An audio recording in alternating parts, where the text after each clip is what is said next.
tertúlia. Meu boa tarde aí para todos e todas. Hoje é dia 23 de março de 2013, sábado. O verbete é número 2605. Ele tem 5 páginas, 44 elogios e 15 máximas. Eu destaco aí a divisão do detalhismo, que tem 11 máximas. O tema é holoconvivialidade pacífica. A especialidade é pacifismologia.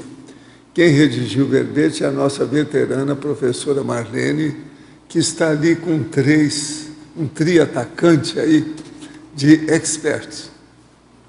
Definição: a holoconvivialidade pacífica é a condição de coexistência cosmoética, interativa, construtiva, assistencial e acolhedora da consciência ou da consciência, com todos os princípios conscienciais, expressa com inteireza com o cosmos.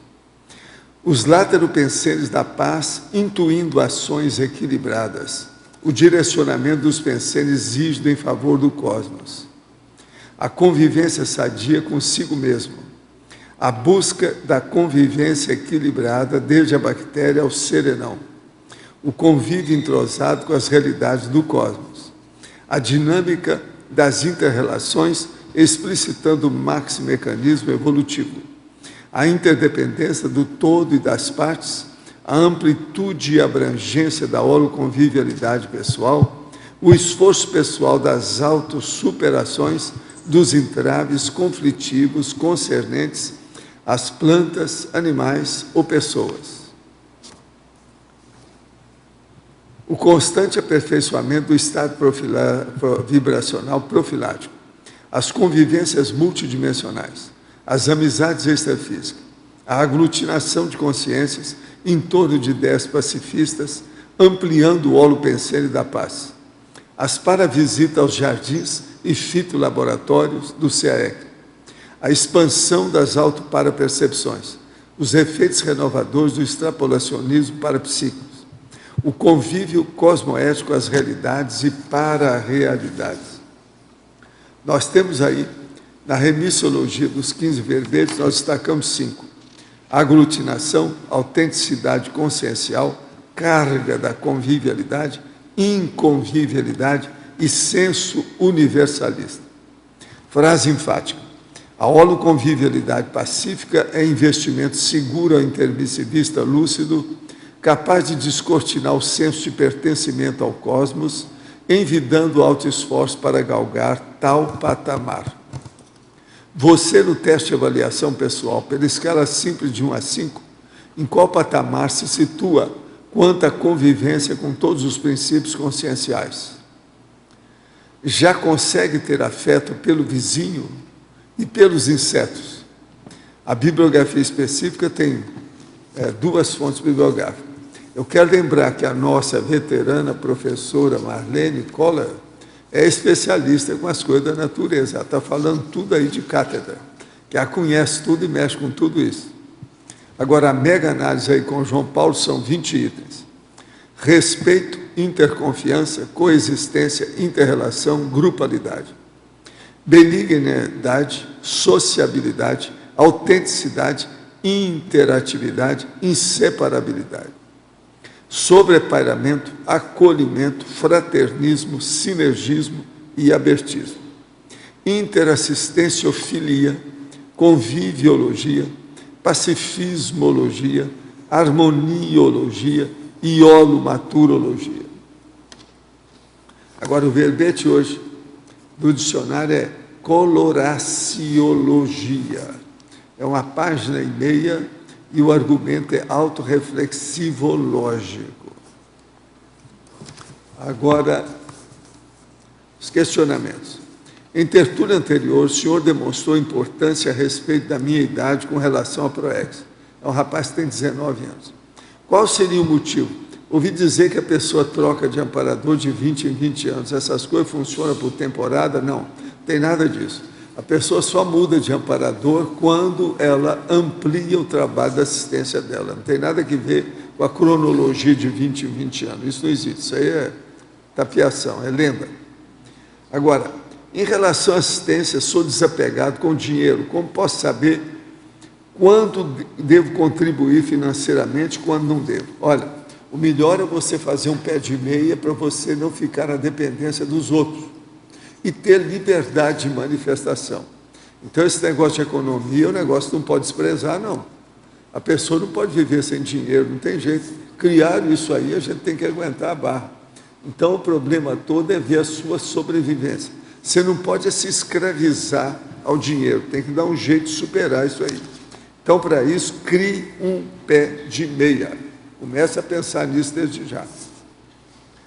No verbete do DSC, página 38, para a psicosferologia, o senhor poderia explicar o que seria a cor da carroça disparada?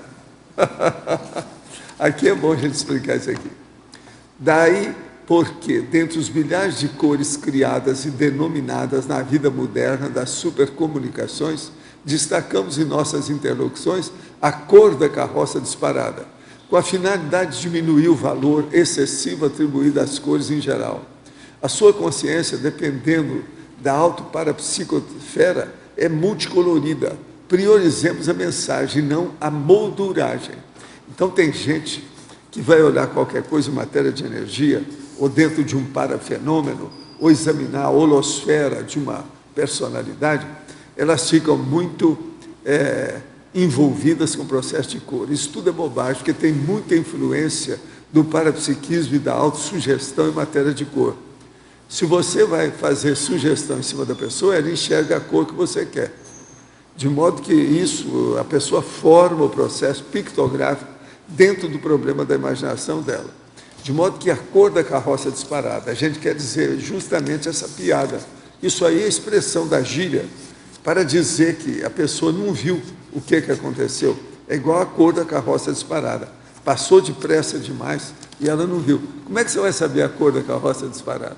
Como é que fica? Agora, a nossa verbetógrafa, professora Marlene. Fatologia, página 11, penúltima linha. Poderia ampliar as amizades raríssimas, ampliando a cadeia infinita de convívios sadios. De que modo esse fato ocorre? Veja bem, as amizades que nós temos e prezamos, por exemplo, aqui na CCCI, a maioria delas são raríssimas para nós, e as que não são, a gente vai tornando elas raríssimas. Pelo convívio, pela atualização dos nossos, digamos assim, arquivos mentais de outras vidas, nós vamos transformando isso e ampliando.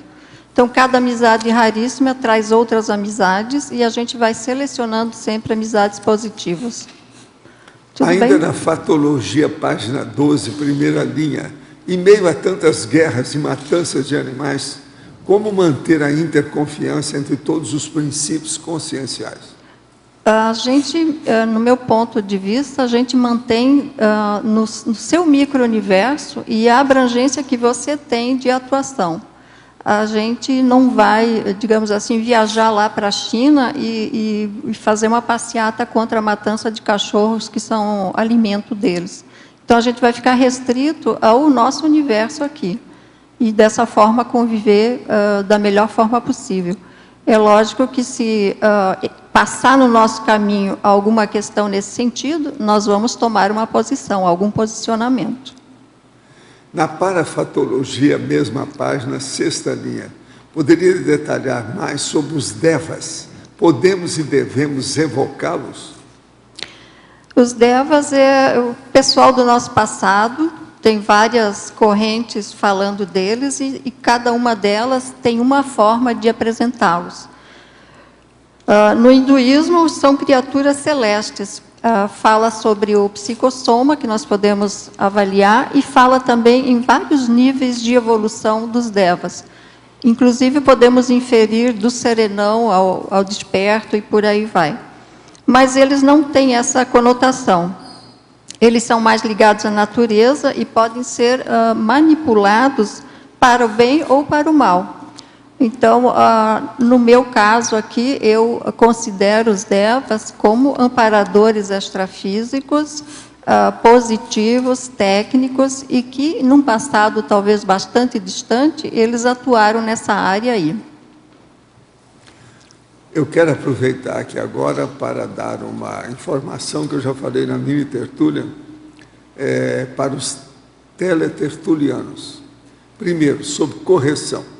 Ao contrário do que o Ministério da Deseducação do Brasil parece que está recomendando aos professores de certos colégios, que nós devemos corrigir todos os erros dos textos das pessoas com caneta vermelha, que sublinha e ressalta a vista melhor tecnicamente. Parece que o Ministério da Deseducação do Brasil está mandando o povo não corrigir com letra vermelha, porque é agressivo. Quer dizer, é um processo efeminado. Eles estão colocando todo mundo efeminado e passando todo mundo na onda. Agora, veja, essa efeminização, isso é ruim, porque está colocando o povo tudo cada vez mais covarde, mais débil, mais frágil.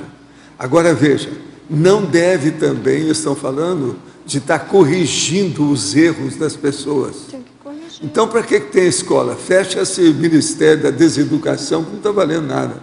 Então, não pode mais corrigir, não é isso? Você ouviu falar nisso? Como é que foi que você ouviu? Hein? Como é que é a situação? Gente, eu considero isso um descalabro. Isso é uma loucura. Aqui falaram, eles vão trazer o material, a orientação por escrito, mas que na própria faculdade de letras, a orientação para os alunos que depois vão ensinar era justamente essa, de que não poderia fazer a correção de provas, avaliações com a caneta vermelha, porque isso poderia traumatizar a criança. Não sei por que o vermelho. Parece que eles estão deve ser alguma associação com sangue. Não estão fazendo mais correção, né? Estão evitando fazer, né? E justamente, que não se pode corrigir o português da criança, porque isso iria inibir a expressão dela. Que isso só pode ser feito mais à frente. Como é que é isso, hein? Como é Ou que seja, vocês veem? deixa ela fixar o errado. Aqui, né? o Ministério da Deseducação deve ser, então, hoje uma casa de orates. É um processo psiquiátrico isso aí.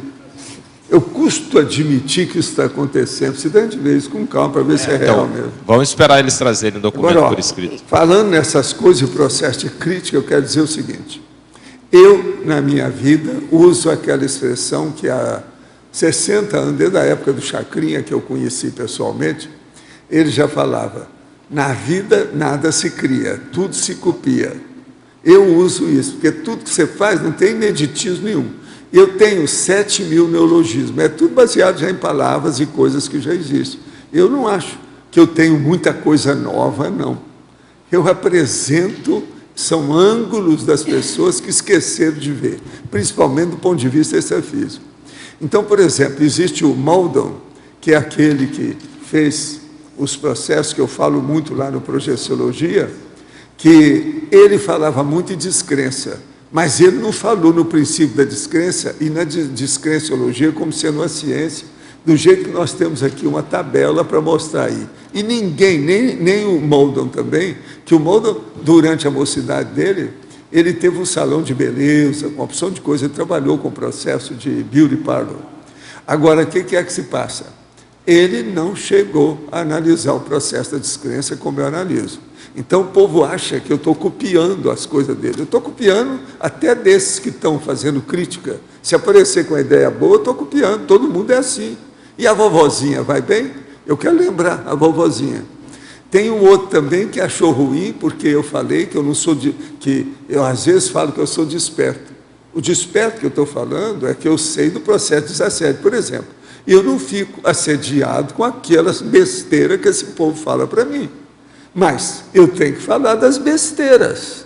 Então o cara chegou para mim e falou assim, não, você é um guru. Eu falei assim, ó, eu estou com vontade de te dar uma cuspida no olho, mas não vou fazer. Os caras acharam ruim, que eu não posso falar uma coisa dessa. Não seria desperto. Agora, outra besteira. Eles vivem falando, inclusive na internet, que eu falo, que apresentei a conscienciologia, mas eles não falam que eu apresento e fiz a proposta da conscienciologia como uma ciência nova, que é a ciência da ciência, maior do que tudo que tem por aí. E eles não vêm aqui debater isso para a gente saber e colocar na cara deles a situação toda como é que é. Então, o que se passa? Eles acham que eu fico copiando o doutor Miguel Reale, que era um cara de direito, que falou sobre consciência e conscienciologia. Mas veja, muito antes dele, o meu preceptor, é o professor Vicente Lopes Pérez, que esses boboca não conheceram e nem viram as coisas dele, lá em Monte Carmelo já falava em consciência e conscienciologia, para mim, na década de 30. Eu tenho a minha ideia já formada lá com ele, porque eu fui perguntar para o Vicente Lopes Pérez o que era consciência. Você está entendendo? Ele era o meu preceptor, lecionou para mim durante 2 anos, aula diária ali, 5 dias na semana, fora o trabalho de casa, em todo fim de semana. De modo que esse povo todo não sabe nada disso. Miguel Reale falou um aspecto do processo da conscienciologia, mas ele não apresentou a conscienciologia como eu faço a proposta de ciência. Ele ficou para trás há muito tempo, eu nunca dei valor para as coisas dele. O negócio todo não é esse. Agora, o Vicente Lopes Pérez eu dei porque é muito antes, e é com quem eu aprendi as coisas. Agora, então, eu estou fazendo e tentando fazer a sistematização dos conceitos. É uma proposta como técnica e como ciência. É uma codificação de princípios. Eu já tenho, e eles vão publicar agora um dicionário que a gente recomenda para esses todos que estão fazendo essas críticas e que fica lá à distância, para vir aqui, para a gente ver também, e vocês fazerem uma heterocrítica, desancar comigo e com o livro da nossa Lourdes, que vai ser publicado com 7.000 neologismos. Aí sim, vocês vão nadar de braçada para fazer a crítica que quiser. Agora, sobre heterocrítica. O primeiro direito da pessoa criticada é rir da inexperiência, ou seja, da imaturidade das personalidades heterocríticas, quando estas evidenciam as suas inexperiências. Fato muito comum no universo da heterocriticologia. Eu vivo dirigindo para essa turma toda 200 barrigadas de riso das besteiras que eles falam a respeito disso. Mas, olha, continuo fazendo as críticas, que é ótimo. Isso é bom porque ajuda, chama atenção, o povo aparece aí. Eu estou falando isso porque recentemente apareceu um senhor aí que apareceu porque ele viu os negócios de blog, nunca tinha ouvido falar em conscienciologia, nem no meu nome, apareceu, viu aquilo e falou assim, não, mas aí tem uma coisa que eu não estou de acordo com você. Então ele apareceu aqui para ver como é que era.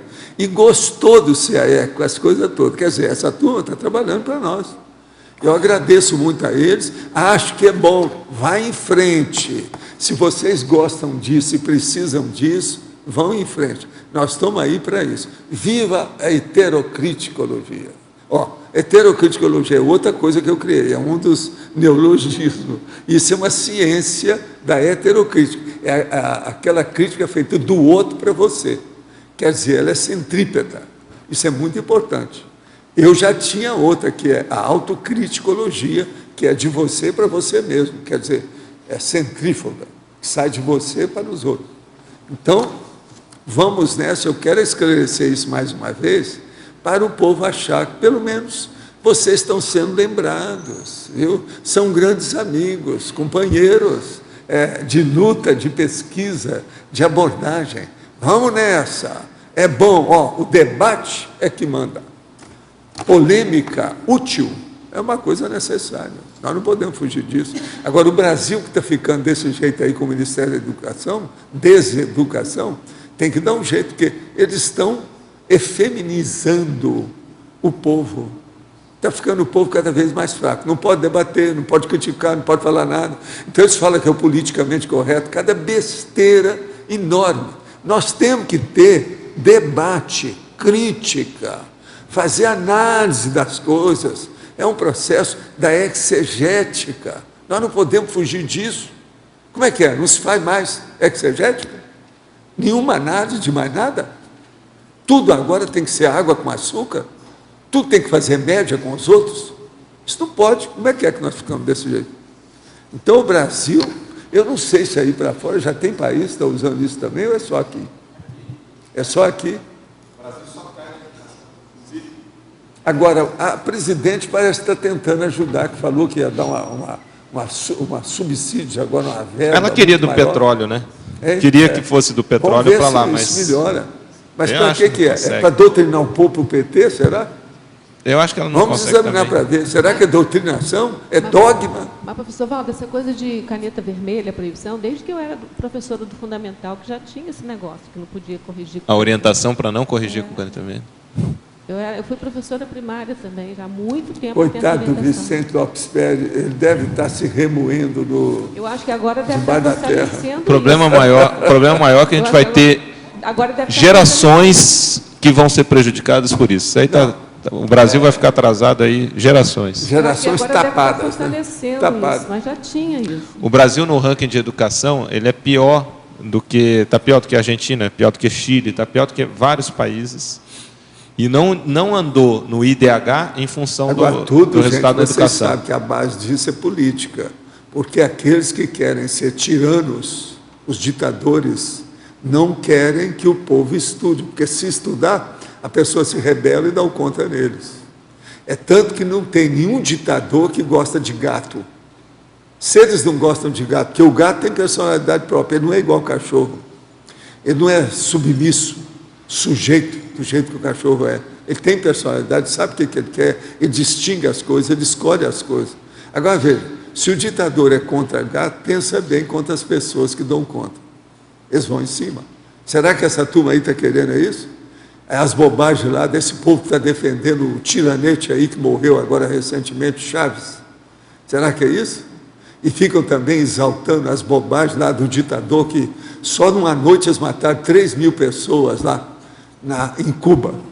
E até há pouco tempo ainda estavam matando gente. Como é que fica isso? Fidel Castro.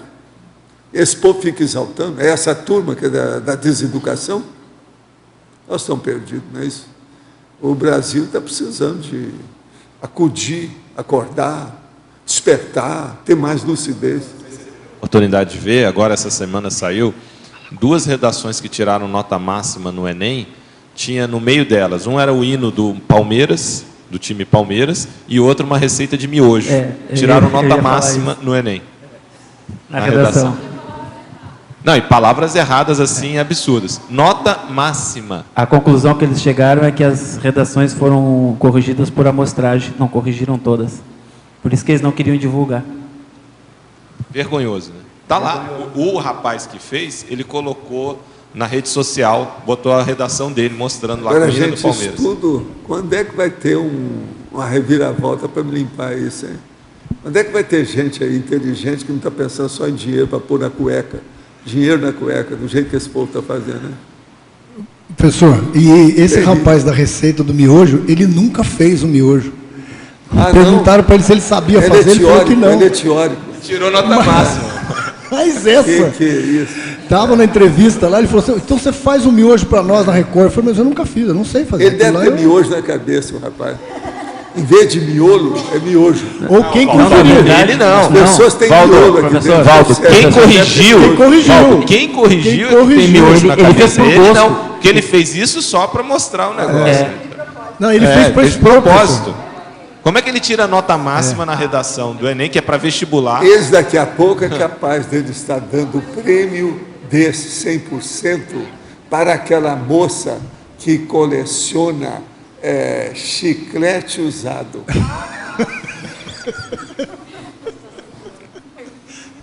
Para mim, tudo é possível agora. Não vai ser surpresa se amanhã eles começarem a bater palma e dar um bico de um prêmio para aquela dona que Professor? fica e pega o chiclete que está debaixo da poltrona do cinema e leva para a coleção. Mas a resposta dada pelo pessoal do MEC foi pior ainda, que diz que o tema não tinha fugido muito do tema receita de miojo. Por isso que deram a nota. Agora, vem cá, é inimigo esse aí? É o inimigo? Deve ser uma coisa assim, inimigo. Porque já escreve tudo errado mesmo, né? Em vez de inimigo, deve estar inimigo. O que levantaram lá no dia da entrevista com esse rapaz é que quem corrige é tudo terceirizado. Então, você imagina o nível das pessoas que eles estão passando para corrigir isso. Então, aquela história, deve ser um catacata, eu dou 50%. E aquele negócio de Goiás que eu vi acontecer. Aí chamaram a pessoa para dar aula e o processo, a correção maior era de uma mulher. Agora, a mulher veio da África e não conhecia o português. É mais E ou outra menos coisa- isso. Entendeu? Mas, Jorge, É mais ou menos isso. Se já viu o que Agora, deve ter um que é rígido demais. Outra coisa, e o outro ela não que- era de país que falava a língua portuguesa, não, na África. Não. O negócio era outro. E ela que estava resolvendo o negócio em Goiás. Aquilo me deu uma pena danada. Você precisa entrar lá, ajudar mas ô Jorge, é pior do que isso, porque eles chegaram à conclusão que foi corrigido por amostragem, eles não corrigiram todas as redações. Pegavam de um Foi a lote, melhor as coisa primeiras que eles notas e acharam. davam para todos os outros. Horrível. Gente, vamos pensar positivo em favor desse povo para ver se melhora o Brasil. O Brasil não pode ficar tão anarfa, né? É muito analfabetismo. Agora, ó, eu entrego a Marlene para vocês. Vão melhorar, fazer bastante pesquisa para melhorar a nossa Tem que ser era. Nosso nível. muita convivialidade sadia, né? Pacífica. Aqui. Oi. Na fatologia, na terceira linha, você poderia comentar a dinâmica das interrelações, explicitando o mecanismo evolutivo, por favor? Você achou aí? Sim, nas interrelações diárias, nós vamos encontrar todos os níveis de pessoas na convivência. E nós podemos, inclusive, encontrar despertos e daí para cima. E também as consciências, né, as consréus, consciências intrafísicas também com os réus. E na convivência que vai ficar explícito aí o nível daquela consciência, a maneira como ela se porta, a maneira como ela se expressa, vai mostrar também a cosmoética aplicada ou não. Então, isso fica bem claro na nossa inter-relação, seja em qualquer ambiente, pode ser ambiente intrafísico ou extrafísico.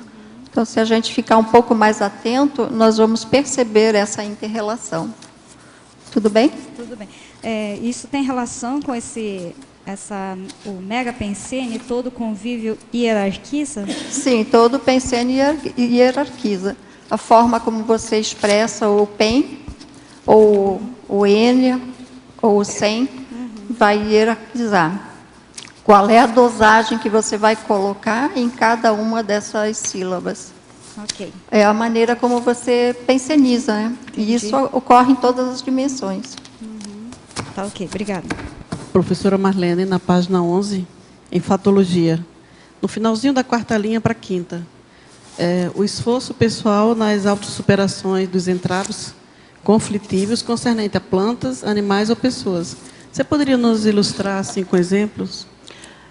Pois não. Na convivialidade bem ampla, você vai ter conflitos. Por exemplo, eu tenho um conflito em domesticar uma planta que ela é selvagem, né? Ela é silvestre. Então, vai necessitar de um tempo bastante grande até que a gente domestique ela se adapte à manipulação para que ela possa florescer aqui no CIAEC. E isso ocorre também com animais. Alguns animais que já têm a sua índole mais agressiva, vai demandar, assim, um temperamento mais, digamos assim, demanda mais tempo, né, para fazer essa domesticação. E isso também a gente pode levar para a convivialidade humana. Algumas pessoas que olham atravessado, algumas pessoas que são agressivas, então a gente vai usar de algumas técnicas diplomáticas para conviver pacificamente. Oi. Eu vejo uma questão nessa holoconvivialidade aqui para algumas pessoas, a questão da aparência. Eu estava lendo uma matéria um tempo atrás sobre a questão de extraterrestre, até o Felipe está aqui do meu lado, e eles diziam assim que muitas das questões, às vezes, deles não aparecerem aqui é a aparência. O senhor Valdo mesmo falou que quando o EM apareceu na sua frente, o senhor levou um susto quando ele apareceu. E tem muitas pessoas aqui que têm essa questão de analisar o inseto mais pela aparência dele do que pelo realmente o mal ou a possibilidade que ele possa fazer para a pessoa.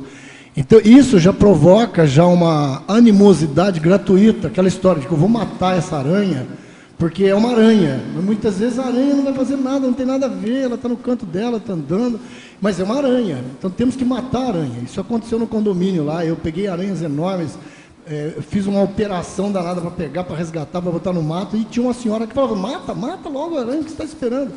Justamente porque é uma aranha. Então, essa questão da holoconvivialidade, não sei se você concorda, tem muita questão, principalmente com os insetos, questão da aparência, desse paradigma ou desse apriorismo, como o senhor Valdo sempre fala, da pessoa já rotular aquilo como mal. Então tem que matar todos os insetos, porque senão eles vão... Se matar todos eles, né, nós vamos perder muito, né? Porque a cadeia alimentar vai ficar deficitária. Mas não há necessidade de matar o inseto, que às vezes o interesse dele é completamente outro, ele nem está interessado em você ou picar. Lagartixa, tem muitos insetos que a gente pode conviver muito bem, inclusive dentro de casa. Eles são benéficos, eles se alimentam de outros insetos que são nocivos. A não ser, digamos assim, um enxame de abelha que está dentro da sua casa, ou formigas. Então, como a gente entende que quem manda na sua casa é você, então você vai permitir na sua casa quem você quiser. Você que manda lá. Mas aí é uma limitação, você está criando... É uma limitação, ou uma correção, digamos aqui no CAEC, uma infestação muito grande de formigas e que estão destruindo tudo.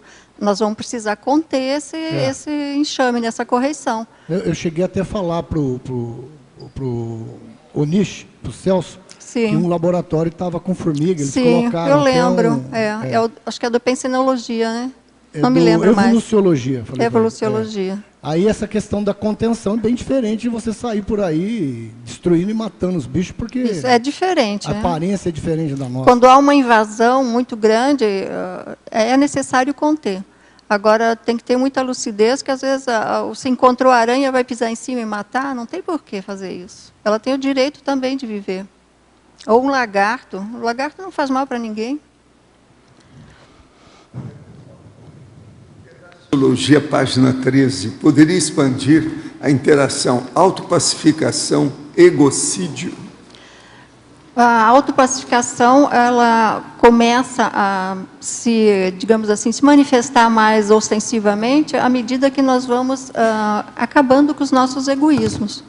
A partir das múltiplas reciclagens, o egocídio vai ocorrendo. Crescendologia, página 13, poderia expandir o crescendo autopacificação, pacificação de ambientes? É um crescendo também, porque à medida que você está pacífico com tudo e todos, qualquer ambiente que você vai estar, o ambiente também vai se acalmar pelas energias que você vai estar irradiando nesses ambientes intra- e extrafísicos. Então, é o domínio, né, da pensenidade, já de uma forma bem rígida e pacífica. Na opinião da verbetógrafa, qual a postura mais assistencial no caso da consciência em autopacificação? A retirada estratégica para a qualificação pensênica ou a manutenção da convivialidade com a entropia do ambiente que ela frequenta? Por exemplo, se eu tenho autodomínio da minha pacificidade, eu vou... digamos assim, me esforçar ao máximo para lidar com a pessoa que não é pacífica, entrópica, às vezes fofoqueira, cria caso. Vou me esforçar ao máximo. Mas se essa pessoa está contaminando o grupo, é melhor a retirada dessa consciência do ambiente. A verbetógrafa, Teoriologia, página 12, segunda linha. Poderia discorrer sobre a teoria do irrompimento do psicossoma e onde especificamente se encaixa dentro da holoconvivialidade? Nós tivemos a experiência do professor Valdo aqui no tertuliário, demonstrando aí a teoria do irrompimento do psicossoma. Então, a convivência de nós pré-serenões com uma consciência que já consegue esse exercício prático, está demonstrado aí, né, a convivialidade com a teoria do irrompimento do psicossoma. No verbete do DAC, página 38, em complemento, poderia abordar o item evoluciologia. Aqui eu digo o seguinte: nesta dimensão, há variedade de flores e há variedade de cactos. Cada consim pode escolher a qualidade dos perfumes ou a qualidade dos espinhos. Os gostos variam, os gostos evoluem.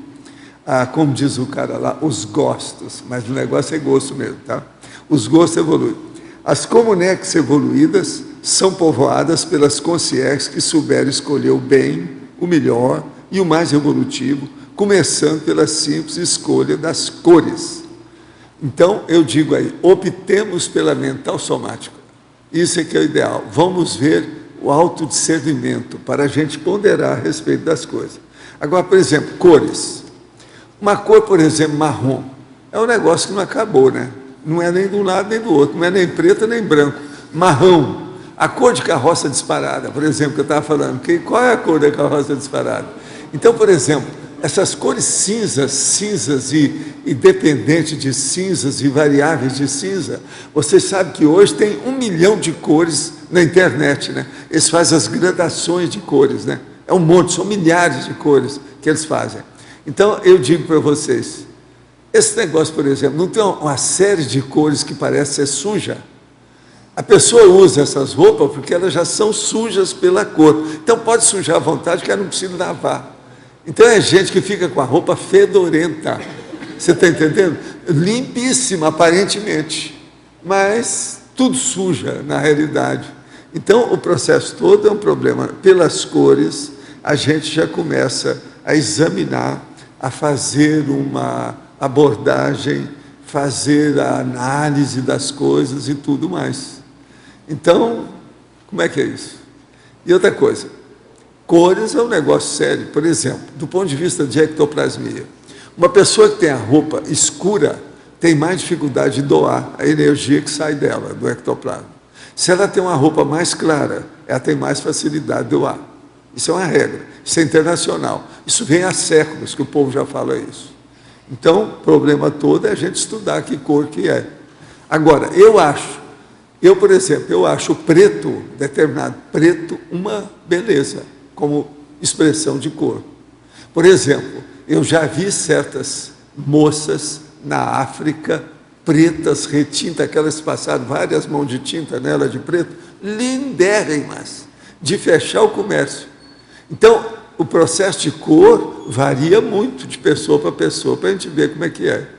Agora, por exemplo, tem essas cores do meio termo, que a gente tem que olhar. Uma delas é essa, que a gente tem que pegar tudo que seja cinza, ou degradê, como eles gostam de falar de cinza. É um negócio que não é, nem deixa de ser.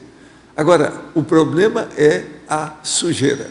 Muita gente gosta de roupa escura porque não aparece a sujeira. Por exemplo, eu que vivo sempre de branco, qualquer coisa aparece, uma pintinha, uma coisa. Agora, é muito bom que você vê a pulga que está lá em cima, uma baratinha, uma coisa que aparece logo no meio do branco.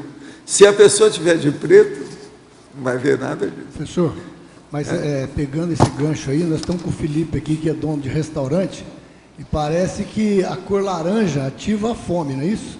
O que o senhor está dizendo é para não entrar nessa frequência e mais para o lado do Não, existe os processos psicológicos da história. que ativa realmente. Então, por exemplo, o negócio aí do Ministério da Deseducação, que não quer que escreva com letra vermelha, a caneta com tinta vermelha, porque o vermelho é agressivo, mostra que é sangue, menstruação. Eles devem estar com medo de menstruação. É bem possível que tenha mulher atrás disso, né? É um processo de menstruação. Parece que o McDonald's coloca o amarelo, o laranja para comer e o vermelho que é para ser rápido. Tem que comer e ir embora, rápido. Então eles usam os dois tons para poder fazer o Agora, giro. uma coisa também que a gente às vezes vê que eles evitam no restaurante é colocar relógio, né? Que é para a pessoa comer com mais calma e comer mais tempo, ficar lá o dia inteiro, se for possível. Prato fundo. Que é o smorgasbord. Isso é da turma lá, fundo. Sabe, da Escandinávia, o smorgasbord. O smorgasbord é aquele restaurante que você vai e pode ficar o dia inteiro, comer tudo que você queira, comer o restaurante inteiro, tudo que eles têm. Então você paga só uma pessoa e acabou para você, e você come o dia inteiro. Smorgasbord. Eu já tive num desse, em 1965, em New York, eles fizeram a feira internacional, né? A grande, a mundial, feira mundial lá. Então tinha o smorgasbord feito lá pelos escandinavos. Então vinha aquele povo, eu olhava, aí eu falei com a turma que estava comigo lá dos brasileiros, eu falei assim, ó, eu aposto com vocês, nós vamos entrar lá, está cheio de gente obesa, com um barrigão enorme. Vamos ver, foi batata. O smorgasbord está cheinho de gente gorda. Agora, você ficava lá o dia inteiro comendo, porque pagou a entrada, acabou. Você pode ficar lá o dia inteiro, A hora que fechar. Quem usa muito essa questão de cor também são os chineses, né, professor? Os chineses, eles são muito adeptos a Não, isso, todo né? mundo O usa significado. cores. Por exemplo, os franceses são os melhores para usar cor, a meu ver, do povo todo que eu vejo. Eles são bons na maquiagem, eles fazem maquiagem suave. Você custa ver, às vezes aparece aquela mulher que é toda pintada. Ela aparece de tal maneira que ela chega lá, você parece que ela é daquele jeito. A pele lindérrima, ela toda arrumada, os olhos, a coisa. O francês é muito bom nisso, no detalhe. Outra coisa que os franceses são bons é para fazer esses cartões, você está entendendo, de atendimento, cartões postais de todo tipo. Eles usam cores com máquinas diferentes para fazer, a máquina que eu estou falando, quer dizer, câmera de fotografia, diferente para fazer os negócios. Por exemplo, os cartões de Paris, cartões de visita de Paris, são os mais bonitos de tudo que eu já viajei pelo mundo afora. São os mais trabalhados de todos. Não é nos Estados Unidos, não, é em Paris. Agora, isso é só ir lá para ver como é que é. Você compara depois. Agora, nessa Comunex que o senhor foi, que é mais avançada, eles têm uma linha de cor, de tonalidade que prepondera ou não? Não, aí depende. Por exemplo, tem umas que são mais ou menos, que é para assistir os outros, ela é toda azul. Por exemplo, lá nesse local que eu chamo de Pombal, essa Comunex tem a predominância de flores azuis. É um monte de flor azul, mas é um azul esmaecido, azul daquela praga que eu falei para você, para a gente fazer um canteiro de uma praga, que é linda, a flor que tem aí, que é uma praga, que está lá junto da cosma. Como é que chama aquela? Não, eu sei, mas o nome técnico mesmo específico você não sabe, né? Isso aí seria bom ver. Ela é linda, mas é um azul esmaecido, é bonito, não é azul gritante, não, agressivo, grandão, não. Então é suave. Varia de Agora, isso lá no Pombal é assim. Então, isso varia muito. O problema não é de cor. Por exemplo, se você mexer com as energias, a gente faz a cor que você quer. Você está entendendo? Com modificação devido ao processo psicológico da pessoa.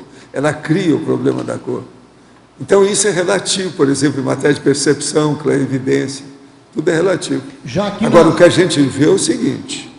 De modo geral, quando você vai ver a Dimener, e que a Dimener é positiva, quer dizer, a dimensão energética ela é positiva, fica tudo tipo branco rinço, branco homo, aquela brancura total. Daí a pouco dá uma neblina branca que parece que você está com a neve limpa.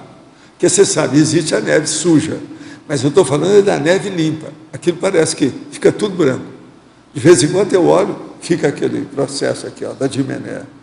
Aí você vê que tem as energias da Dimener estão começando a entrar nas suas percepções. Quando o senhor fala do Pombal ser azul, é mais por uma questão terapêutica, então. É. Isso também Não, e é o problema também da pessoa interpretar. Se você não falar as bobagens que a pessoa, que é jejum, né, que está começando, está engatinhando agora, não falar as besteiras que estão na cabeça dela, não vai entender nada que você está falando. Com o tempo, você então pode dissecar, fazer dissecção, entrar em detalhes daquilo e explicitar a situação mais. De início tem que ser no grosso mesmo, rudimentar, não tem jeito, senão o povo não entende. Já aqui na interlúdio seria que tom? Seria que linha? Por exemplo, já na mini tertúlia eu já abro o jogo, já falo a coisa toda na cara, negócio aí para valer. Não, digo na interlúdio.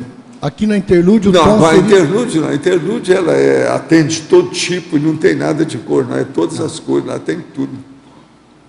Isso aí não escolhe nada. Agora, a tendência dos lugares degradados é caminhar tudo para processo tipo marrom, ou coisa muito escura, ou suja. É a cor que dá a impressão de sujeira. Isso é o lixão, favela, baratrosfera, extrafisicamente assim. Outra coisa, você vai ver determinadas consciências que chegam perturbadas, elas têm a cor de sujeira também. Você nota direitinho. Não há limpidez. Não é agradável você ver, às vezes, o negócio, às vezes é até repugnante, você sente assim o impacto da situação. Isso é que é. Cor, de modo geral, a situação é isso. Agora, hoje em dia, uma das coisas que tem melhores em matéria de cor são os filmes que eles fazem em determinados lugares. Mas quando vão fazer isso, quase sempre são filmes dentro de holopensenes aristocráticos.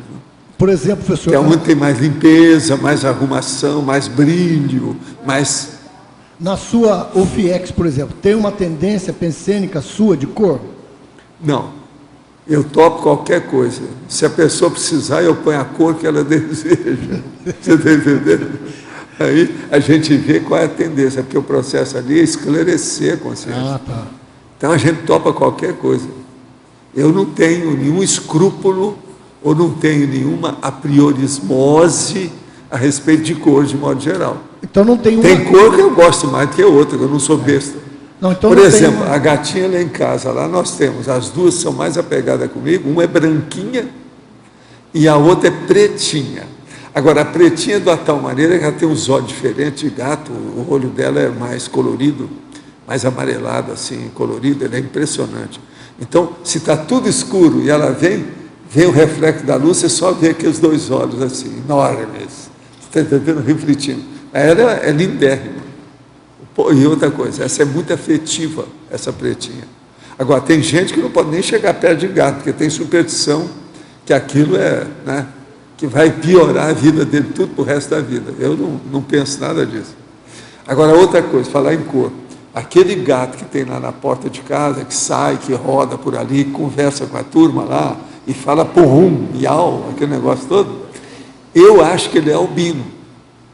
Albino é o branco, branco, branco, branco. Olha bem como é que ele é esquisitinho, ele é albino. Tanto que isso é muito raro. Eu já tinha visto um gato desse na minha terra quando eu era jovem. Depois nunca mais vi um gato albino. É difícil de encontrar isso. Normalmente o persa vem albino, né? Tem muito persa que... Mas esse aí não é persa, não. Ele é curraleiro, né? É pé duro, que o povo chama pé duro, é bem comum, vulgar. Mas ele é fora de série. Gosta de companhia, conversa, é afetivo, sabe como é que é? Come bem, é um gatão, né? Ele é da aula conviviologia. Agora, nós temos um outro gatão lá dentro de casa, que esse é cinza. Mas olha, a cara do gato é a mais bonita que eu já vi. Você já viu o gatão lá em casa? Esse gato é que está pesando demais. Ele está com 90 centímetros de comprimento, o gato. Ele é grandão. Eu não sei atualmente, a última vez que se pesou já está com uns 9. É bem possível que esteja mais. Agora, a gente está olhando bem a comida para não ter excesso nem nada. Agora, outra coisa, ele às vezes sente calor, né? Então ele deita igual milionário e encosta na parede que está gelada, para ele sentir o frio. Então é como se ele estivesse segurando a parede. Eu falei, não, isso é porque ele pretende ser arquiteto. Ele já está trabalhando para sustentar a parede. Está lá. Mas esse gato é lindérrimo em matéria de cara. Cara de gato, talvez, é a mais bonita que eu já vi na minha vida inteira. E olha que eu mexo com esses bichos desde menino, né? Vocês precisam de ver uma hora, mas é que trazer o gato aqui é enorme. Precisa de ver como é que a gente faz. É muito pesado. Agora, eu de vez em quando recebo os 3 gatos no meu colo, eles pulam para conversar, etc. Liga o motor, sabe como é que é aquele motor? Todos eles são especialistas em motor. Tem um motor automático. Mas o gato também é especialista em energia, né, professor? Ele entende bem de energia. Mas lá quem é mais especialista em parapsiquismo é a branquinha lá, a Crystal. Ela é especialista, ela sabe tudo. Essa é a mais também comunicativa. Todo mundo que chega, ela quer saber, passa junto, mexe, conversa, vê. Essa é terrível. É a mais velha, é a antiga. Todas as que vieram há muitos anos já dessomaram. Ela ficou. Ela, então, é a sênior, sabe? É a grande, a que sobrou. Agora, eles se dão bem. Outra coisa, a branquinha, lá de dentro, a pretinha, junto com esse que é o cinza, a Graça já deu o nome de Romeu e Julieta, porque eles não podem viver um sem o outro. Está sempre um atrás do outro. Sabe como é que é? Outra coisa, nós mandamos a pretinha fora, quando voltou, o gato foi lá, o cinza, e lambeu o rosto dela, tudo. Foi um negócio. Beijos e mais beijos, um negócio todo, problema, filme romântico, entende? Mas agora tudo é processo da natureza que nós estamos falando. Estou falando com os gatos por causa de você. Né? Bom, Professora Marlene, na página 12, em parafatologia, terceira linha de cima para baixo, as paravisitas aos jardins e fitolaboratório do CAEC. Eu gostaria que você falasse sobre as suas percepções, sua experiência aí nesses anos aí com o fitolaboratório. Bem, eu cheguei ao CAEC em 2003, em julho de 2003, e já entrei na ambiental trabalhando. E depois, num certo tempo, eu me perguntava, né, o que eu estava fazendo ali que não dava certo, não tinha dinheiro, não tinha pessoal para ajudar. E aí eu tive uma projeção, a amparadora mostrou o número de visitantes extrafísicos no fitolaboratório. Aí eu fiquei mais animada, né? E fiquei porque percebi a importância daquele laboratório ali quanto cenário de pesquisa para intermissivistas futuros ressomantes. E depois o professor Valdo começou a falar a respeito das visitas aqui nos jardins, que ele encontrava grupos, né, alguns até deitados sobre a grama. Houve aquele caso sério, eu nunca pude esquecer aquele monte de gente. E agora nós temos visitas aqui diariamente, né, olhando e observando os intermissivistas, de que forma eles atuam aqui no CAEC. Agora, tem gente que veio, o povo, como é que é, né? Igual a Patrícia, essa turma. Agora, tem o outro cara ali, ó, aquele indivíduo que está lá perto dela, que também é clarividente. Agora, gente, alguém aí já estudou os processos de parapsiquismo? Eu não sei se você estudou aí, o chefe, o processo do empelicado. Você sabe o que é isso? Então, mas que coisa, eu não encontrei ninguém que soubesse. Isso é meus negócios, meus estudos, quando eu era rapazinho, já sabia disso. Empelicado, hein?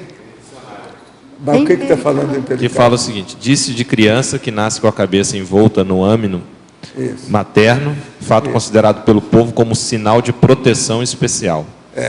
Está vendo que é o caso dele lá, ó. Ele é empelicado, sabe?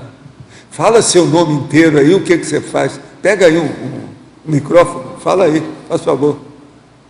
Ele está vendo meu povo todo junto com ela lá. Nós estamos perdidos com esse casal. Gilberto. Eles estão vendo as minhas entranhas. Olha lá. Estão vendo? Explica aí, o nome inteiro seu. Rogério Silva Viana. O que você faz na vida? Olha, Desde quando você é clarividente? desde que eu nasci. Pois é. Desde que eu nasci. Pois é. Agora é bom, viu? Vocês verem esse homem aí, a situação dele. Ele é empelicado, ele nasceu desse jeito. E outra coisa, você sabe que muitos desses, quando nascem, acabam morrendo logo, né? Nasce e morre. É natimorto praticamente.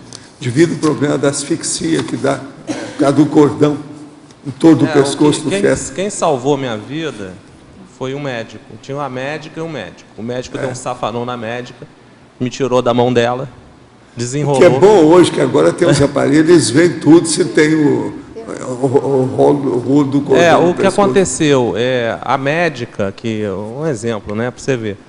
A médica foi avisada que eu ia ter problema, porque o meu irmão teve problema. E teria que fazer. Teve. Mas não igual o meu. Porque o processo às vezes é genético. Não, mas o meu irmão não houve o caso do cordão enrolado. Ele teve problema por causa do quadril da minha mãe, que era estreito. Mas ele conseguiu, não na situação que eu nasci. Aí o que aconteceu? A história é o seguinte: teria que fazer uma cesariana. E a médica não quis fazer. E a minha mãe falou que na época, né, ela está falecida, ela teve dores horrorosas, tenebrosas, falou que sofreu muito. Mas o certo é cesariana nesse problema. Aí houve esse erro e quando eu nasci eu estava praticamente morto, né? E foi uma surpresa, assim, né? Eu sobrevivi, mas é isso. Meu nome é Rogério Silva Viana. Fica de olho naqueles dois, que é a Patrícia e o Rogério. Eles enxergam tudo aí, abre o olho com isso. Valdo. Veja bem o que vocês vão aparecer com isso. Mas qual é a relação disso do... Valdo, olha só, eu vou explicar uma coisa. Teve consequências, né? Meu cérebro é diferente. Isso já foi visto até por neurologistas, teve uma alteração na parte cerebral. Você é um pouco extraterrestre, é isso? Deu uma alteração no neurônio, né? Alguma coisa assim. Acho que eu nasci só com 2, tá? do lado esquerdo, do lado direito. Ah, é? O resto queimou. Bem, é isso aí. Eu sou funcionário de banco, tá? Trabalho num banco e tal. Mas me formei em comunicação social. Agora, ó, Rogério, viu, ô, Patrícia, olha bem ele aí. Nós queremos que esse cara desenvolva as coisas dele. Ele está no caminho, já começou. Está melhorando muito. Eu estava olhando aí o amparador dele, ele veio já com o amparador aqui. Olha bem isso. Vê o que você faz aí. Já que você tem também aquela evidência, o urubu serve o cara. Mas, Valdo, eu tenho uma dúvida. É o seguinte, o que ocasionou esse fato na minha vida, de eu ter nascido nessa condição? Não, aí, em primeiro lugar, você nasceu numa família que tinha uma genética com predisposição para o processo. Quase sempre tem. Aí é difícil a gente saber a área disso, que aí entra o processo de hormônio, com todo o problema da gravidez. Agora, esse processo de circular de cordão é tão brabo igual a eclâmpsia. São das coisas mais sérias que tem em matéria de nascimento de criança. Entende? Então é preciso ir com calma. E outra coisa, no seu caso, o problema, quando tem um problema de cordão no pescoço, é cesárea mesmo. Eles fazem cesárea torta direito, isso aí é que é um caso indicado para cesárea. Mas ela não quis fazer, não. Impressionante, né? Se de ver, né? Agora, você queria falar alguma coisa? Isso, porque com meu filho foi o caso idêntico. E ele, desde criança, ele vê com Agora, sexo, me conta, e ele desenvolveu o processo para psiquismo, para evidência? Ele via, professor, na época não estava afim. O problema é que isso é da antiguidade, gente. Isso vem, de muito tempo empelicado. Teve uma vez que ele estava dirigindo... empelicado é igual que a gente fala do sampaco, o processo da dragona, a triscagem, tudo é da mesma linha. Agora, o empelicado tem mais superstição em cima disso. Muita superstição. Ele via na rua. Tem lugar que o empelicado era transformado em Deus. Ele estava dirigindo uma vez com ela de carro, dirigindo, aí ele virou para ela e falou assim, mas o que aquela mulher grávida louca está no meio da rua? Ela falou, não tem mulher nenhuma lá. Não, tem uma mulher ali. Ele vê com sexo na rua, de dia, qualquer horário, e confunde até a imagem, porque para ele é uma pessoa que está ali viva na frente. E a gente não entendia isso. Quando o senhor falou essa questão do cordão umbilical, foi a mesma coisa. Deu icterícia, ele nasceu quase rocheado. Pois mas o nome é empelicado. Agora, muita gente que não sabe disso, quase não se fala nesse assunto. Mas agora, isso aí é muita superstição, tem muita superstição em cima disso aí. É tanto que eu não falo muito, não toco muito no assunto por causa disso. É muita superstição, muita bobagem que se fala sobre isso. Professor, o que o senhor observa com relação a isso? Se isso já é uma predisposição da consciência que nasce... Ela já tem predisposição, e é isso que eles falam. Que ali dentro, devido a algum processo da genética, algum processo de hormônio, algum problema de energia, você está entendendo? Predispõe aquela pessoa, e aquilo estigmatiza a pessoa, marca, é um vínculo, você está entendendo? Risca a pessoa, mostra como é que ela é. Então, o empelicamento aí, o empelicado é justamente isso. Professor. E o que eles falam que é mais sério é a hora que tem 3 voltas no cordão.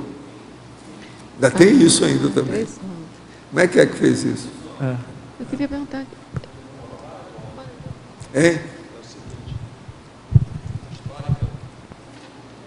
A história que eu sei é que foram várias voltas, tá? No meu caso. No seu caso, não. Uma vez eu conheci uma vidente, ela falou assim, olha, você não era para ter nem nascido. Ela chegou, olhou e falou assim... Quanto mais volta dá, pior fica. Valdo, aqui. O que você queria falar?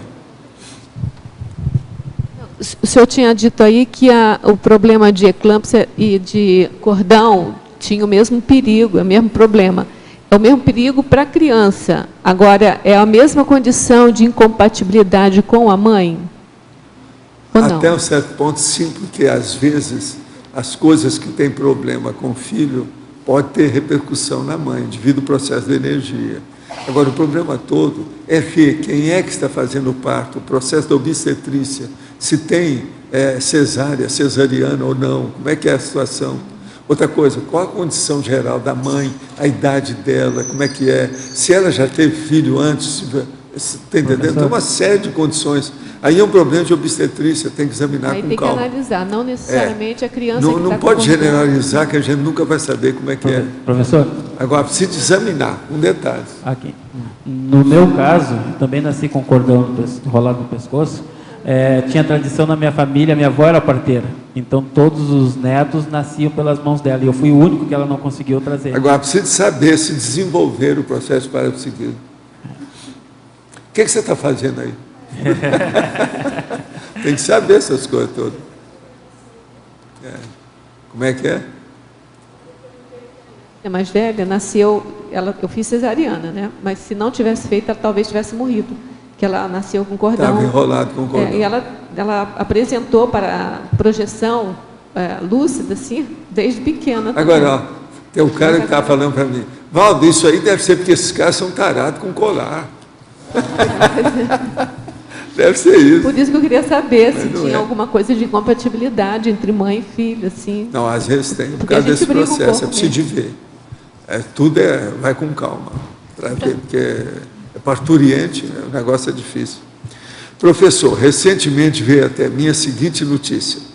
Na França, a taxa de natalidade de filhos de franceses de etnia local é de 1,8 por família. A de criança de família muçulmana é de 8,1. Assim continuar por esse caminho, em torno do ano 2048, a França será uma república islâmica. No mesmo instante que acabei de ler essa informação, me veio a pergunta, onde fica a reurbanização extrafísica nisso? Não, isso é da reurbanização. Onde fica isso? E depois da Europa, será o Brasil? Olha, vamos ver o que dá, né? Estamos aí para o urubu servar. A verbetógrafa professora Marlene, em Parafatologia, página 12, 7ª linha. Poderia nos explicar mais sobre o papel da lignina atuante nas manifestações parafenomênicas?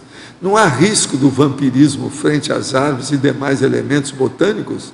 A ligação com o feto ectoplasma? Não corre esse risco não, porque a absorção ela é natural e se você está atuando numa assistência, que geralmente a gente está, sempre tem amparador junto coordenando os trabalhos. A lignina ela é uma absorção das energias das plantas, árvores, líquens, às vezes até musgos, e é utilizada para a assistencialidade. Então, é um reforço a mais para fazer assistência. A verbetógrafa, sinonimologia. Poderia ampliar o item 5, convivialidade sinérgica altruísta? A convivialidade altruísta é aquela em que você não pensa mais em você, você está pensando mais no bem-estar comum, no bem de todos. E sinérgica é que você vai contatar com outros elementos do universo para ampliar essa assistencialidade, sejam elas consciências, objetos, locais. Então, para ver esse sinergismo e ampliando de forma, assim, às vezes inimaginável, a doação de energias, a pensanidade, captação de ideias, de forma bem ampla. Estrangeirismologia, página 11, 1ª linha. Poderia exemplificar o conviviário integral diuturno? Conviviário integral diuturno é o que normalmente a pessoa deveria estar fazendo, né? A atenção a todos os objetos, dimensões, pessoas, cantos, coisas, diuturnamente. Então, seria a elevação da lucidez ao máximo, cada vez mais ampliando.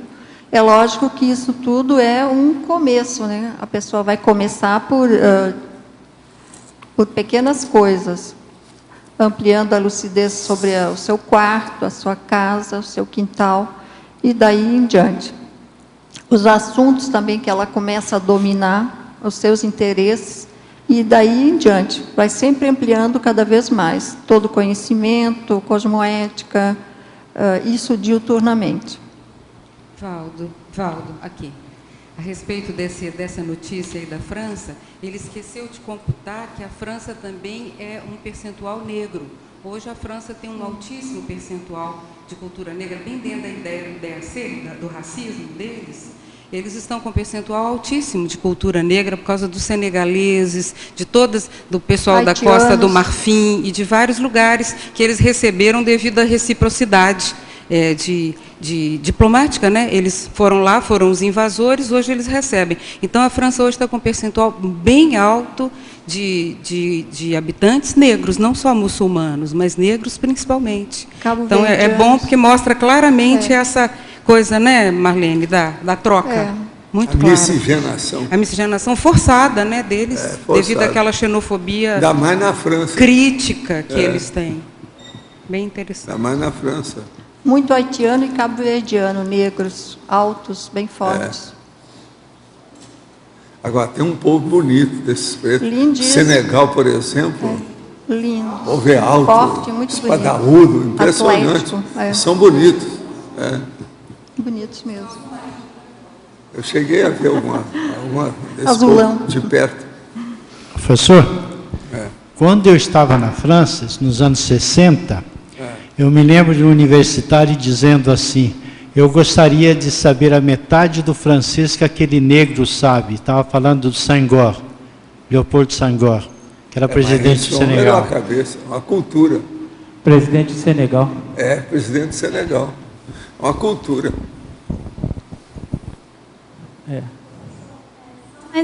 Só mais uma pergunta. Que eu estou estudando um pouquinho esse processo do soma e processo parapsiquismo, como os dois interagem. Como é que o senhor vê a implicação disso, do empericado, essa questão somática, né, porque deve ocorrer alguma alteração somática também, isso no desencadeamento do processo do parapsiquismo, vice-versa, deve dar alteração, ao que tudo indica, é o problema essa semi-asfixia que diminui o processo de oxigênio para o cérebro. Isso aí deve dar alguma alteração na pessoa, que já não sabe bem como é que é. Então, isso tudo está para ser estudado. Isso é igual, por exemplo, o macrosoma, a triscagem oftalmológica, o sampaco, a dragona parapsíquica, são coisas, a própria ectoplastia. A medicina não entrou nisso, a gente não sabe ainda bem, precisava de entrar a neurologia, a neurociência, entrar nisso para fazer mais pesquisa. Quando eles gastarem alguns milhões de dólares para ver milhares de pessoas desse jeito, nós vamos ter mais ideias sobre isso. Nunca ninguém fez essa pesquisa desse jeito. É porque o próprio processo dos plexos, do sistema nervoso autônomo, fica evidente o processo da energia, da questão dos chakras, né? Então, a gente tem algumas pistas, né, para seguir. Agora, o que é interessante nisso é você pensar, por exemplo, a maioria dessas manifestações dizem respeito, igual o caso do Rogério lá, sobre o problema do front chakra, que dá alteração na clarividência. Então, por exemplo, sampaco, a triscagem e o processo do cordão tem relação com o problema do front chakra. Então, é o problema do cérebro e a parte aqui da frente. E outra coisa, você sabe que na frente que tem o lobo frontais, aqueles que entram na frente, são os mais importantes que tem, né? Até um certo ponto. Agora você diz assim, tem influência, você diz do físico, agora eu me perdi no raciocínio. Do físico para a questão do chakra, ou o chakra já tinha predisposição para isso? Não, o problema vem do energossoma, vem de lá para cá, em cima do físico. Agora, aí tem aí um casamento da genética com a paragenética na hora que a pessoa nasce.